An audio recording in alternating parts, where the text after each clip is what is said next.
Over $2 trillion is the amount of hidden debt that has been found around the disclosures and footnotes of the hyperscalers' balance sheets. We'll be going over exactly how these companies are able to hide these liabilities by breaking down a real example and show you exactly how we used AI to find all of these financial obligations within the hidden disclosures. We'll close it off with another $500 billion of private credit financing for the AI infrastructure that Nvidia and private credit groups have just coughed up. There's a lot of figures to go over today, so let's get into it.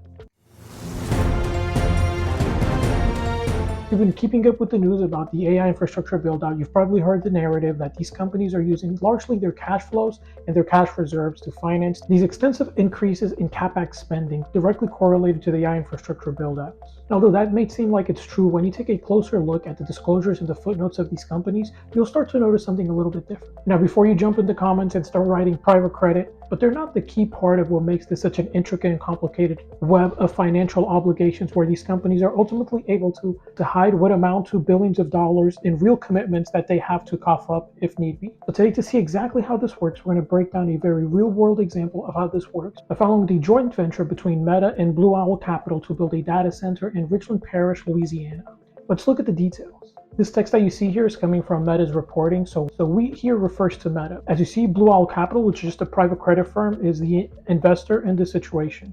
Now, if you read through the details, you find some pretty interesting numbers. You see a 20% membership interest for Meta, you see a $12.3 billion 4-year lease, and then you also see a financial guarantee, a residual value guarantee, which, when you can see in the details, amounts to give or take $28 billion in a decreasing scale. So now that we see this, let's try to put these numbers together into something that we're all pretty familiar with, which is mortgage, which, as we all know, is debt. Let's try to see what exactly is here. So as we see here, we start with a 20% equity or down payment on the side of Meta, and we have another player, let's call it Blue Owl Bank, which lends you the other 80%. But crucially here, the bank is not really a bank, so they can't give you a loan. So instead of a loan, they invest with you. So instead of giving you a loan for 80%, they take your 20% and buy out the property with you. Now, they expect to be paid back. So that's where this structure really comes into play. For the first 4 years, Meta is committed to renting out or leasing this place back from this joint venture that you've just created to buy this property. However, your bank is also going to want some guarantees for what happens to the property after the fact. So what is your bank going to do? They're going to create a sliding scale, much like an amortization schedule on your mortgage, that tracks the residual value that is still left on the property, meaning that if they were to sell it, how much of a difference would you have to pay between what is expected to be the value of the property, meaning what they can recoup, versus what's already been paid down from the mortgages. So now that you have your 20% down payment, you've bought the house and you're renting it for 4 years, we've also given the bank a guarantee for what happens after the fact. You effectively just created what is pretty close to a mortgage. You have your 20% down payment and you get the rights to use it. If the property values go up, you get to benefit from that. If the property value goes down, you pay the difference to the bank, much like with a mortgage. So it seems like in a very roundabout way, you have a mortgage-like product through this structure. However, the key structure here is that there is no debt.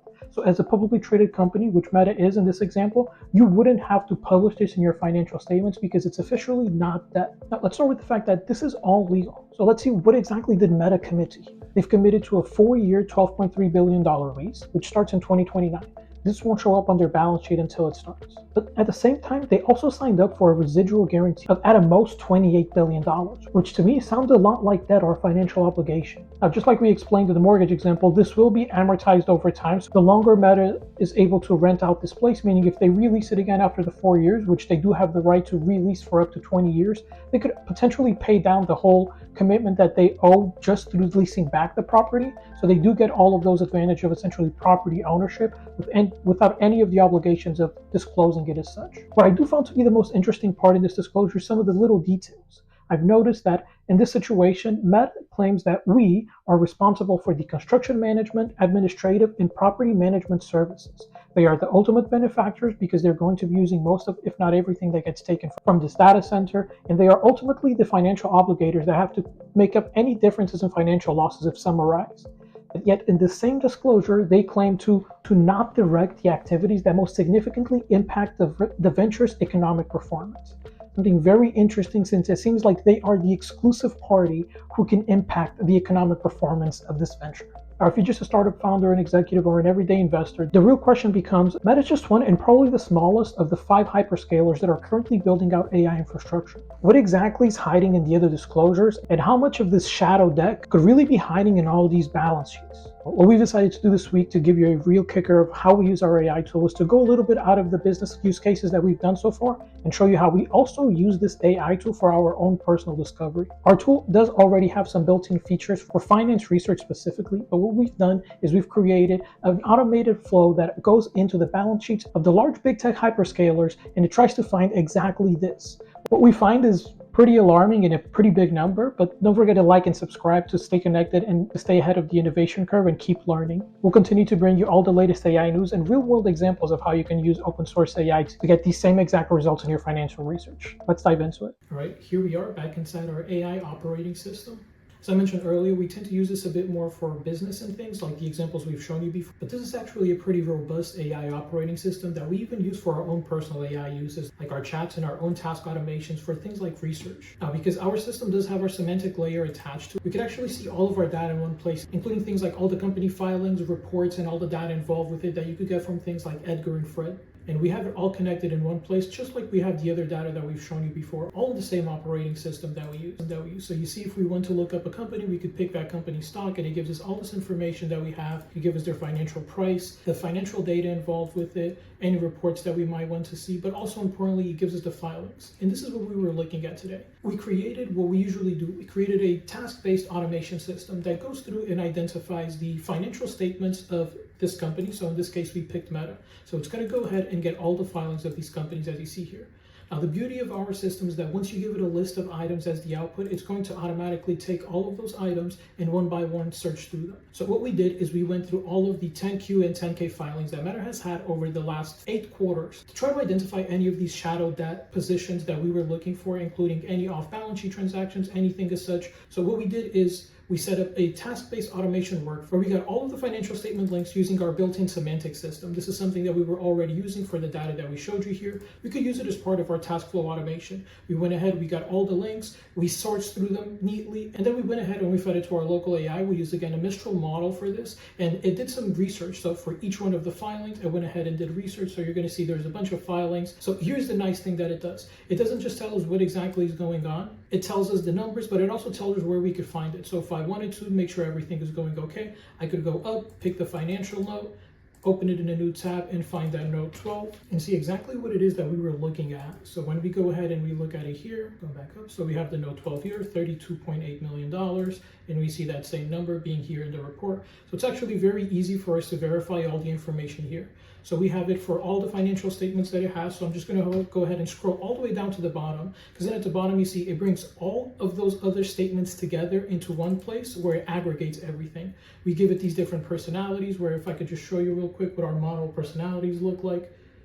It doesn't only tell the model how it should be looking for things, it also puts in a temperature and a top P to make sure that the models work the way that they're supposed to. So in this sense, we want our models to be very specific about what they're doing and not make up any information. So we want to make sure that they have a very low temp and top P. So this system allows us to do all of it in one place. So here we have a pretty nice and well-structured response. And as you see, we can find, give or take, the $300 to $400 billion hidden leases and obligations that Meta has in their balance sheet. So this is one of the more complex things that we've done with our operating system. It's something that we're still working on and making it open source soon. So if you like what you see here, if there's any workflows that you would like for us to test out, if there's anything you would like to see, let us know. So you see, this is the same system that we use for everything we've done before and how it works. And that's one of the beauties of having these systems, that it's very dynamic and it allows you to do all these different things. It also has all of our chats built into it. So whenever we did any of those conversations from earlier, we could also go back and see everything that we've done. So whenever we've done anything inside of this is what we use all the planning. It has the view so we can see what exactly our tasks look like for our project management features.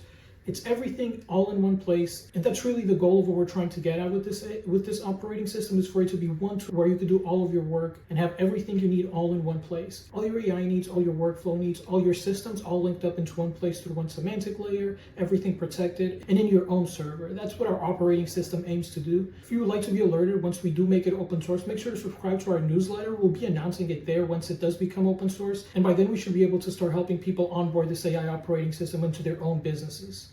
What got us interested into doing this research was a Wall Street Journal report where they found over $2 trillion of what they're quoting as shadow debt hidden in these exact same disclosures across these big tech companies. You can find a link to their report below, and it actually has a pretty cool interactive chart where you can see exactly which company owes what, and that breakdown makes it pretty clear of who the big players in this market are. And we're going to close it off with the AI news of the week. Feeling left out of these private credit partnerships, Nvidia has announced yet another major deal with private equity firms, where they are looking to mobilize up to $500 billion in specifically financing for AI infrastructure build-out. So not exactly investing into projects directly, but providing financing or debt for these projects to be built out. This is what I believe a new avenue for Nvidia to try to go further down the value chain that their chips are producing. It is very interesting how the company has found different ways to go down the value chain. They've gotten a lot of pushback for this, claiming that this is circular financing, and in a lot of ways it could seem this way. But the way I see it, for a company able to produce so much value down the value chain, it does make sense to go as further down as you can and catch as much of that value for yourself. Now, the downside to that strategy could be the situational awareness of not understanding when you're overplaying your hand in a specific case. That might not be the best idea. For now, Nvidia CEO seems to be pushing back on these claims, arguing that compute is revenue, and their ability to have control over more of this compute allows them to have more ability to generate revenue.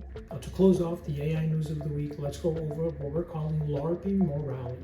Employees being interviewed to work at Anthropic are now being asked if they would be okay with the moral choice of bringing the company's stock value to zero in an effort to ensure society benefits from AI. Now, as strange as this may sound, this is something that has been reported quite a bit. Now, to me, this is very interesting, as Anthropic is now eyeing an IPO. And I'm not sure if they're aware of this, but when companies become publicly traded, they do have what is called a fiduciary duty to shareholders, where they would have to do what is in the financial best interest of these shareholders, meaning that an event like this couldn't really occur that easily or simply just because they so choose to do so. So I'm not sure how exactly they can have this reality where its employees are beholden to this idea that they should be okay with their stock being worth nothing. Well, it's actively telling its shareholders a very different story, that its stock value will only continue to go up. Now, obviously, this is following a recent public event where the CEO of Anthropic has claimed that its employees no longer truly believe in the mission of the company. However, from an outsider looking in, it's hard to tell what exactly that mission has become, as the company has focused more and more on its financial aspects. Now, we've seen this with other companies before, including Google, who for a very long time had the moniker of "don't do any evil" associated with the company, which they eventually did drop for, I guess, obvious reasons. It's interesting to see how Anthropic management, in the back of their head, still believes themselves to be this morally high ground company as opposed to others. And in reality, I don't think the public sees it that way. I think by now, everyone has come to the conclusion that Silicon Valley is not the place to go if you want to be on a moral high horse. Thank you, everyone. Don't forget to like and subscribe. Comment below what you think about the research that we did into these companies. Let me know what you think about it. If we show you more use cases of how we use this AI for our personal finances, or if you like the business use cases that we used to do, our AI tool is clearly still in beta and something that we plan on open sourcing soon. So if there's any specific use cases for AI that you guys have been looking for, we would really appreciate the feedback on that so we could see how we can incorporate it into the tool going forward. Thank you, everyone, for watching, and I will see you next week.